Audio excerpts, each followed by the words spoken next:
Promise me, Elena. Never go back to that estate." Those were the last words my husband, Christopher Vale, ever said to me before his heart gave out at 56. After 25 years of marriage, I was suddenly a widow, living alone in a glass and marble penthouse overlooking Manhattan, surrounded by silence that even the city couldn't fill. Christopher had always been private about his past, especially the years he spent in Canada before he moved to the US to build his fortune in renewable energy tech. Whenever I'd asked, he'd change the subject, saying only, "That place destroyed everything once. I won't let it touch us." 2 weeks after the funeral, I sat across from his attorney, Mr. Harrington, in his downtown office. The smell of polished leather and espresso filled the room. He slid a sleek black case across his desk toward me. Inside lay an antique silver key engraved with a wolf, S head, and a sealed letter addressed in Christopher Sau's precise handwriting. "Mrs. Vale," Harrington said softly, "your husband purchased a property in Alberta 3 years ago, what locals call Silver Hollow Estate. He instructed me to inform you only upon his passing. The deed is now solely in your name, all taxes prepaid for 10 years.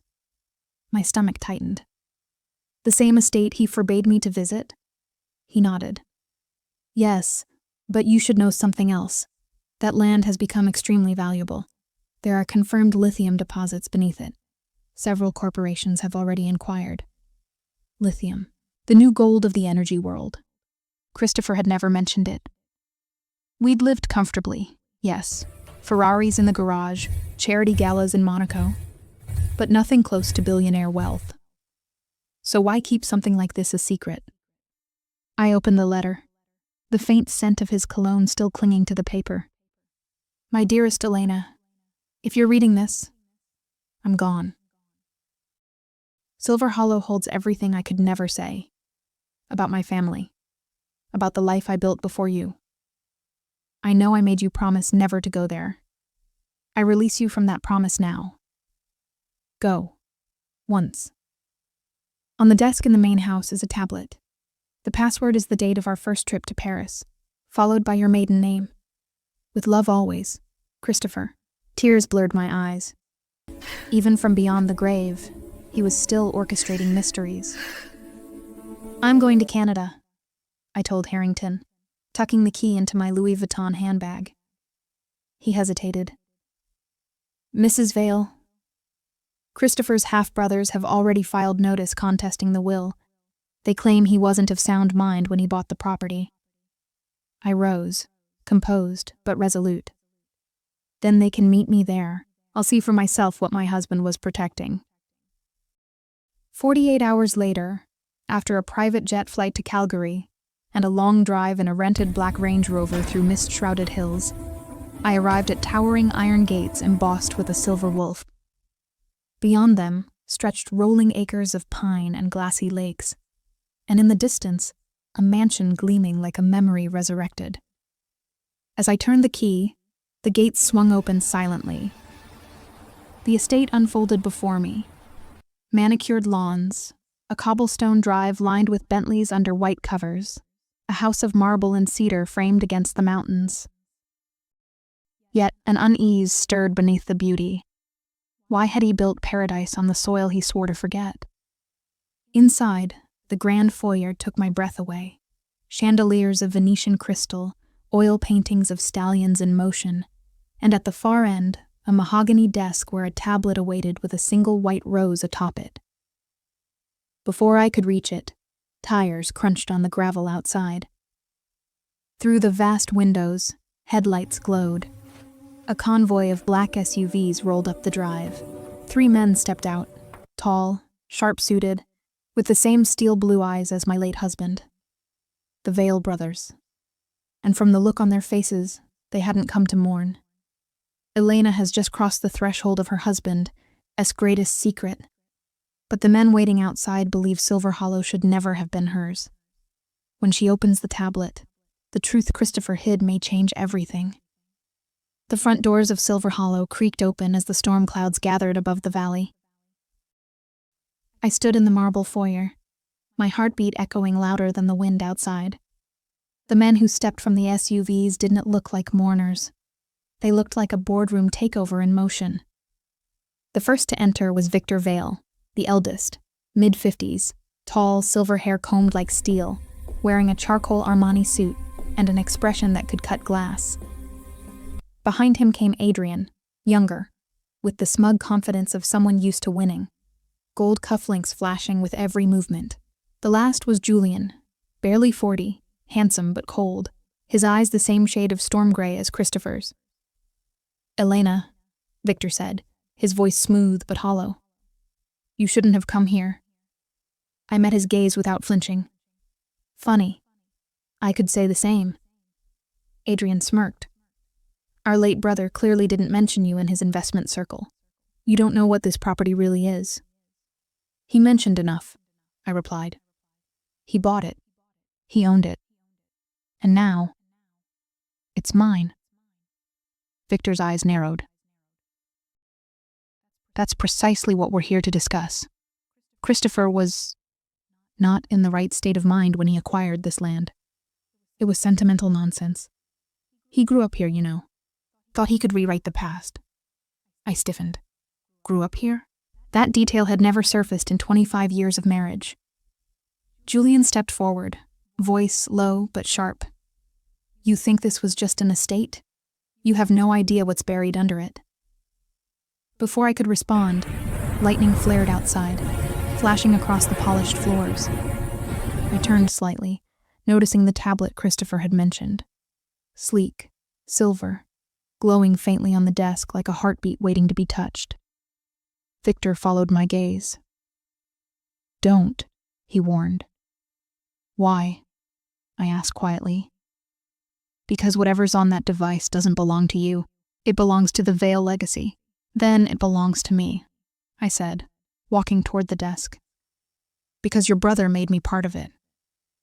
Julian moved fast, grabbing my wrist. His grip was hard, desperate. "You have no idea what you're about to unleash." I looked straight into his eyes. Then maybe it's time someone did. I pressed my thumb against the tablet.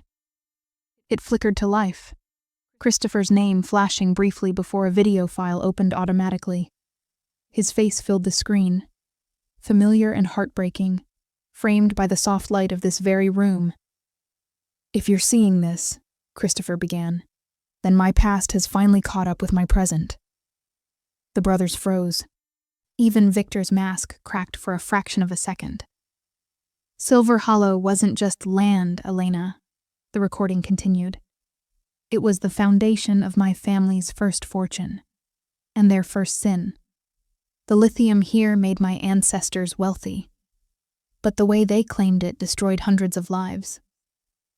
When I found the documents proving it, I swore I'd use the land differently, to build something honest. The technology company you know today was meant to fund that redemption. But I knew Victor and Adrian would never allow it." I looked up. Victor's face had gone pale. "If you're watching this together," Christopher's voice went on, "then you've all failed me. But Elena, you are the one person who can finish what I started. The vault key is beneath the study floor. Inside, you'll find the proof of everything, and the power to choose what the Vale name means from now on." The video ended. The screen went dark. Silence consumed the room. Julian let go of my wrist slowly. Victor exhaled through his teeth. Adrian's voice cracked the silence first. "So that's it. He left everything, his company, his land, his redemption fantasy. To her?" Victor turned toward me, his voice cold as marble. "You think this makes you powerful? You have no idea what you're holding. That vault is cursed with what he tried to bury." I lifted my chin. "Then I'll unbury it, and I'll finish what he started." Thunder roared above us, shaking the glass windows. Adrian's lips curled into a smile. "Then, Mrs. Vale, may the ghosts of Silver Hollow welcome you." Beneath the luxurious floors of Silver Hollow lies the vault Christopher built, and the secret that could rewrite the Vale family AES history. But when Elena unlocks it, what she finds may cost her everything she thought she knew about her husband. The next morning, the fog rolled across Silver Hollow like a living thing. Thick, low, whispering secrets through the pine trees.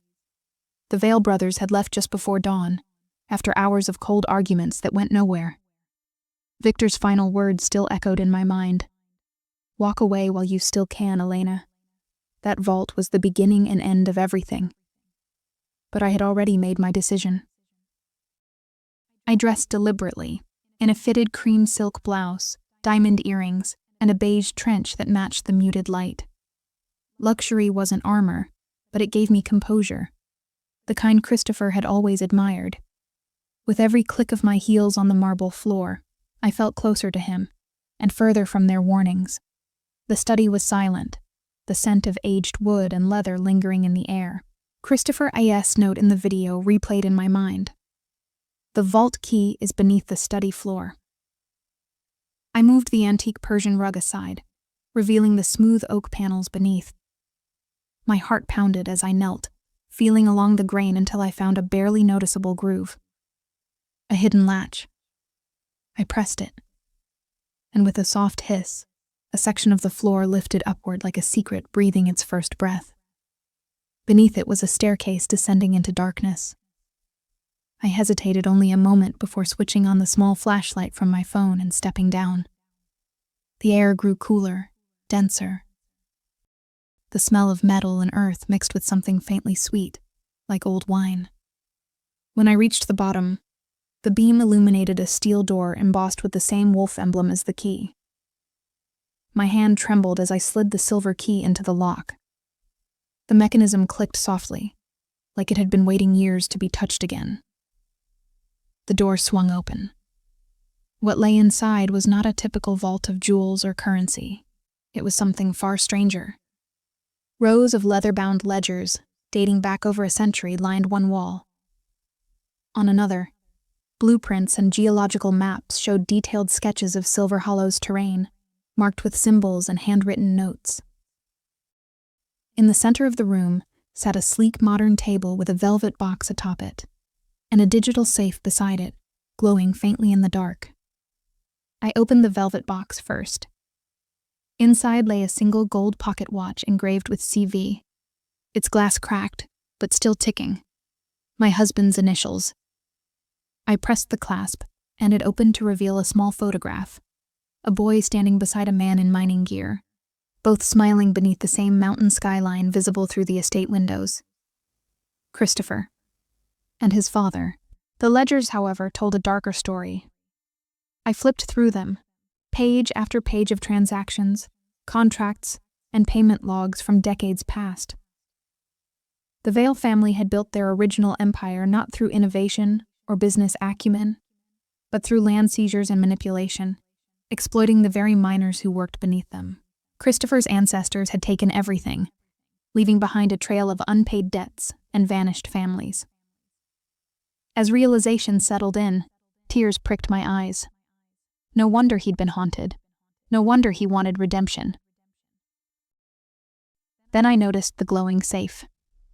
The small display blinked. "Enter password," I whispered. The date of our first trip to Paris, and my maiden name. The moment I entered it, the lock released with a soft click. Inside were sleek black folders labeled Project Seraph. I opened the first. Inside were blueprints for an advanced battery prototype unlike anything on the market. Compact, sustainable, capable of revolutionizing global energy. This wasn't just a legacy of guilt.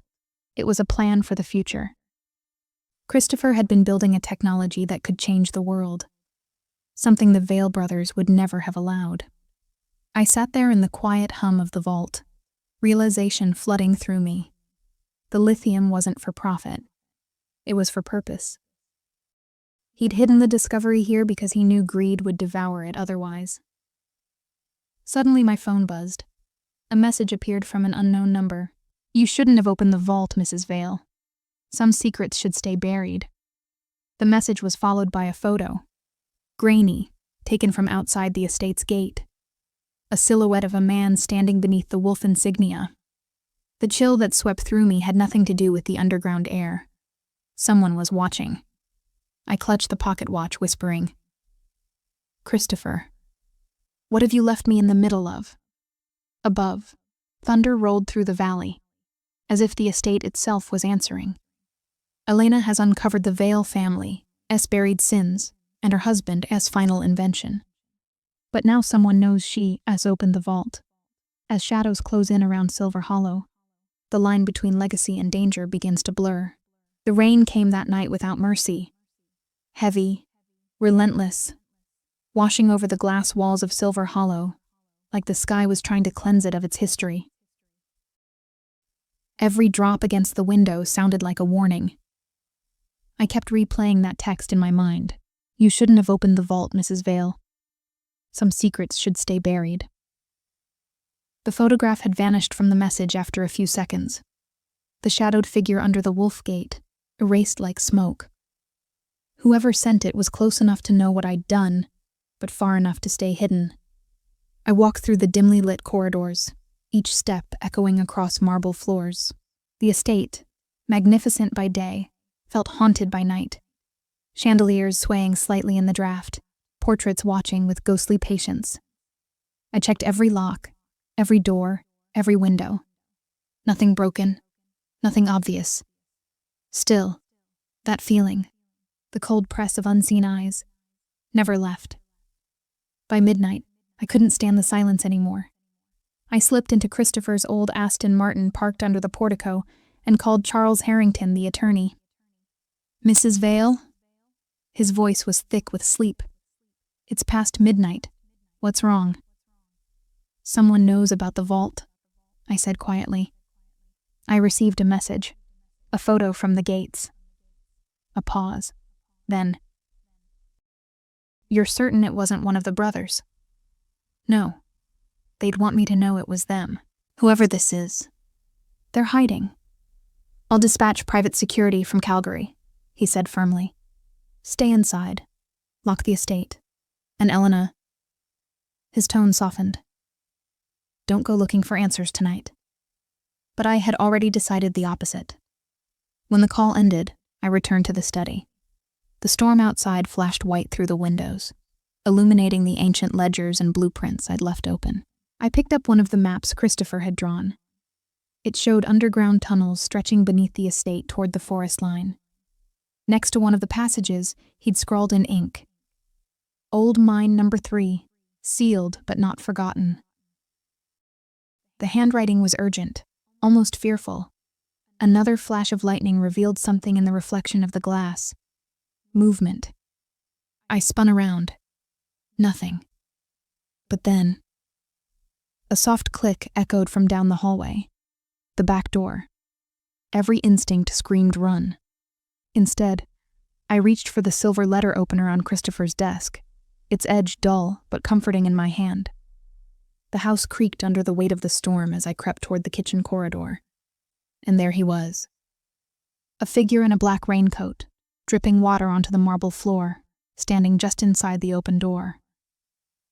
His face was shadowed by the hood, but I could make out the faint gleam of a wristwatch. The same model Christopher once gifted to his younger brother, Adrian. My grip tightened. "Adrian?" He raised his head slowly, his smile thin and bitter. "You should have left the vault alone, Elena. What do you want?" "What's owed to me," he said simply. "You opened the door to something you don't understand. Those ledgers, they're worth billions if you know where to look. The lithium contracts, the land rights, even the patent files for your husband's little Project Seraph." "You mean his invention, the one that could have saved this planet," I said. "You want to sell it?" "I want to own it," he hissed. "You don't belong in this family story, Elena. You were just a chapter my brother wrote before he died." Anger flared in my chest. "You're wrong," I said. "I'm the one who's going to finish what he started." He stepped closer, lightning flashing across his face. Cold eyes, rain-soaked hair, greed etched into every line. "Then you'll die trying." Before I could react, he lunged. I stumbled back, the letter opener clattering to the floor. He grabbed my arm, but I twisted free, slamming my palm against the wall alarm. A deafening siren tore through the estate. Adrian cursed and ran, vanishing into the storm through the back door. I chased him to the threshold, rain hitting my face like shards of glass. The estate lights flickered, then went dark. Only the flash of headlights in the distance told me he was gone. For now. I shut the door and locked it, chest heaving. My reflection in the glass looked like a stranger, soaked, terrified but unbroken. I whispered to the storm, "You wanted to bury this secret, Christopher. But it's alive now, and I won't let them destroy it." The thunder answered like a promise. Adrian S.'s attempt to steal Christopher S.'s legacy has ignited a dangerous war, but Silver Hollow still hides deeper secrets. As Elena prepares to expose the truth behind Project Seraph, she discovers a name in the ledgers that changes everything she thought she knew about her husband. The next morning dawned gray and bruised. Mist clung to the windows of Silver Hollow, like fingerprints of the night that refused to fade. I hadn't slept. My mind replayed the chaos again and again. Adrian S. eyes gleaming with greed, the weight of his hand on my arm, and the echo of his words. "You don't belong in this family's story." But he was wrong. I did belong, because I was the one who still loved Christopher enough to defend what he left behind. I stood in the study once more, now guarded by 2 private security agents Harrington had dispatched overnight. The silence of the house was replaced by the distant hum of surveillance drones hovering near the gates, their sleek silver bodies reflecting the morning light. The luxury that once felt comforting now seemed like armor, cold but necessary. Charles arrived just after 8, stepping out of a black Mercedes with the calm of a man who had seen too many family wars. "Mrs. Vale," he greeted, handing me a steaming cup of coffee.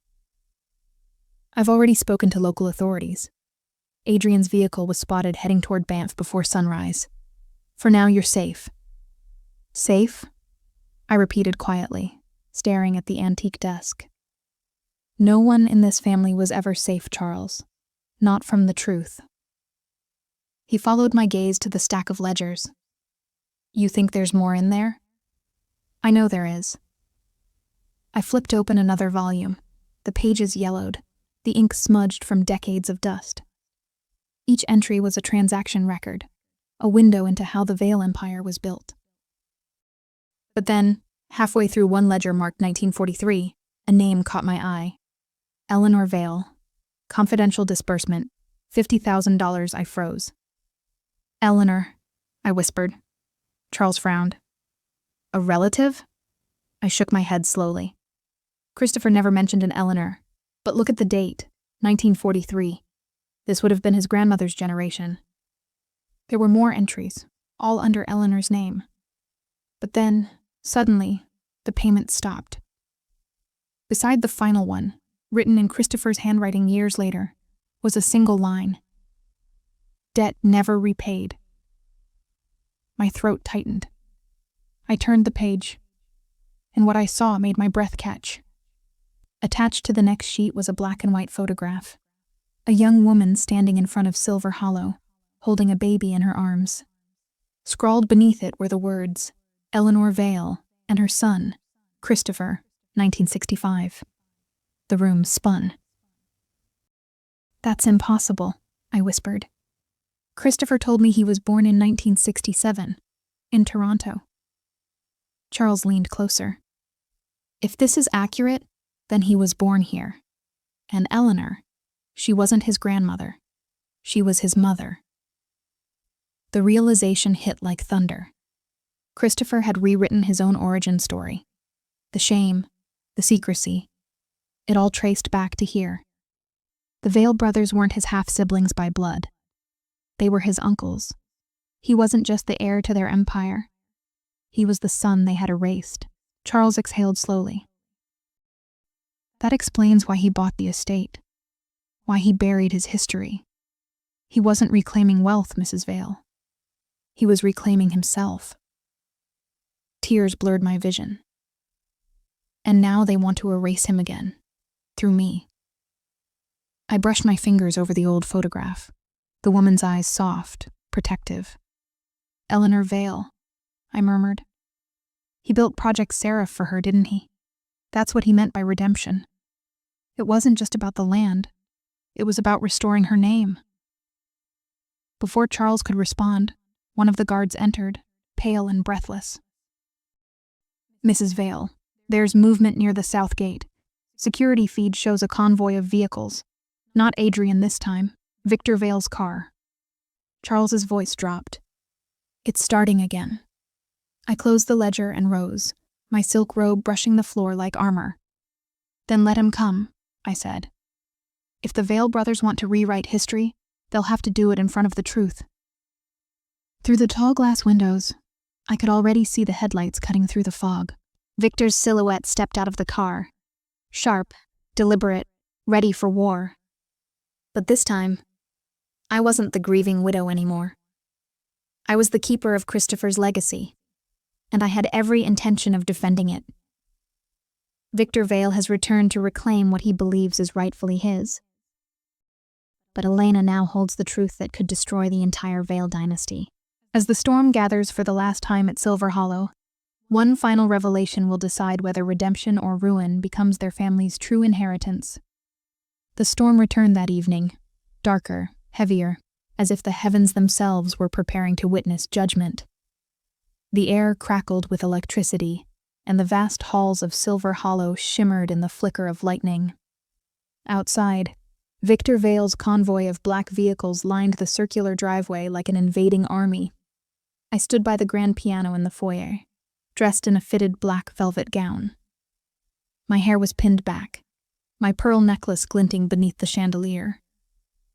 I wasn't trying to impress him. I was dressing for war. When the heavy doors opened, Victor stepped inside, flanked by 2 bodyguards. He removed his gloves slowly, eyes scanning the estate as though reclaiming what he believed was his birthright. Still playing the queen of my brother's kingdom, I see, he said coolly. I'm not playing, I replied. This isn't a game anymore. He gave a humorless smile.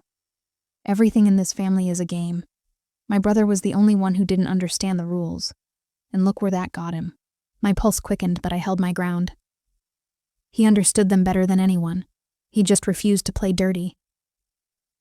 Victor stepped closer, his cologne mixing with the faint scent of rain drifting through the open door. You found the vault, he said. It wasn't a question. You found what he buried. Yes, I said evenly. And I found your family's sins along with it. His expression hardened. You have no idea what you're talking about. I lifted the old photograph from the desk, Eleanor holding the infant Christopher. The image trembled slightly in my hand. This woman, I said, wasn't Christopher's grandmother. She was his mother. And that makes you, Victor, his uncle, not his brother. For a moment, the thunder outside was the only sound between us. His face drained of color, but his voice stayed cold. That's a lie. It's the truth, I said, stepping closer. Christopher wasn't the heir you all pretended he was. He was the secret you buried to protect your reputation, the illegitimate child of a woman your father cast out. Victor's jaw clenched. You don't understand what that name meant back then. Our family built empires. Appearances mattered. And people didn't? I snapped. Eleanor Vale deserved better than being erased. So did your nephew. And now, I have everything I need to make the world remember them. He took a step forward, his voice sharp. You think you can destroy me with old papers and sympathy stories? This estate, that vault, the entire company. It's all still in the Vale name. Not for long. I turned to the desk and activated the tablet. The screen lit up, showing a global broadcast interface. Christopher knew you'd try to silence him, Victor. That's why he tied Project Seraph to a live legal trust, one that activates when both of us are gone, or when his rightful heir chooses redemption over greed. I entered his code